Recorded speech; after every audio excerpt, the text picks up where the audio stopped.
এটাই সেই ঘটনা যেই ঘটনার ফলশ্রুতিতে এটাকে স্মরণীয় করে রাখতে আল্লাহ পাক কিয়ামত পর্যন্ত এই আশুরার সওমটাকে রেখে দিয়েছে।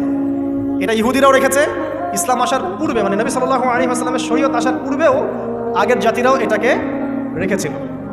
নবী সাল্লাল্লাহু আলাইহি ওয়াসাল্লাম এই সওমটাকে রেখেছেন, মুহররম মাসের এই 10 তারিখের সওমটা, এবং তিনি বলেছেন যে আমি আশা করি এই সওম রাখার ফলে 1 বছরের গুনাহ আল্লাহ পাক মাফ করবে।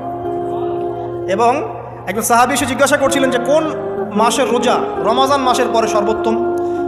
নবী সাল্লাল্লাহু আলাইহি ওয়াসাল্লাম বলছেন রমাজান মাসের পর সর্বোত্তম সওম হচ্ছে মুহররম মাসের সওম।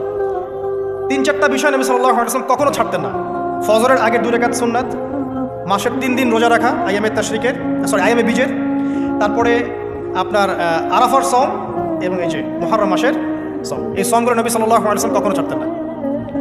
আরও এসেছে একটা বর্ণনা, আমি এটা পেয়েছি ফয়জুল কালামের মধ্যে, যে আশুরার সওম রাখার পাশাপাশি ওই দিন যদি আপনি পরিবার বর্গের উপর খরচ করেন ইনশাল্লাহ আপনাকে সারা বছর আল্লাহর পক্ষ থেকে রিজিকের প্রশস্ততা দেওয়া হবে। তো পরিবার বর্গের প্রতি আপনি খরচ করতে পারেন।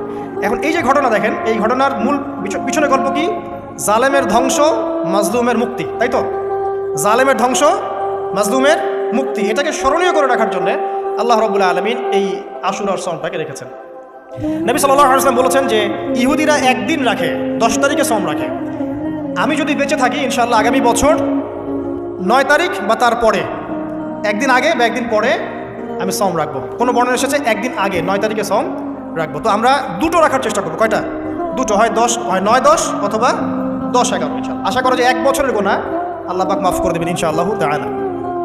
আর বেশি বেশি মুহররম মাসে সওম রাখতে পারেন, ইস্তেগফার করতে পারেন, তাসবিহ তাহলিল করতে পারেন, এবং এই মাসে যে ঘটনাটা ঘটেছে আপনার মূসা আলাইহিস সালাম এবং ফিরআউনের, এই ঘটনাটাকে চর্চা করবেন, এটাকে প্রচার করবেন, প্রসার করবেন, এর মধ্যে থেকে শিক্ষাগুলোকে নিজের জীবনে বাস্তবায়ন করার চেষ্টা করবেন ইনশাআল্লাহ তাআলা। আল্লাহ পাক সবাইকে তৌফিক দান করুন, আমিন।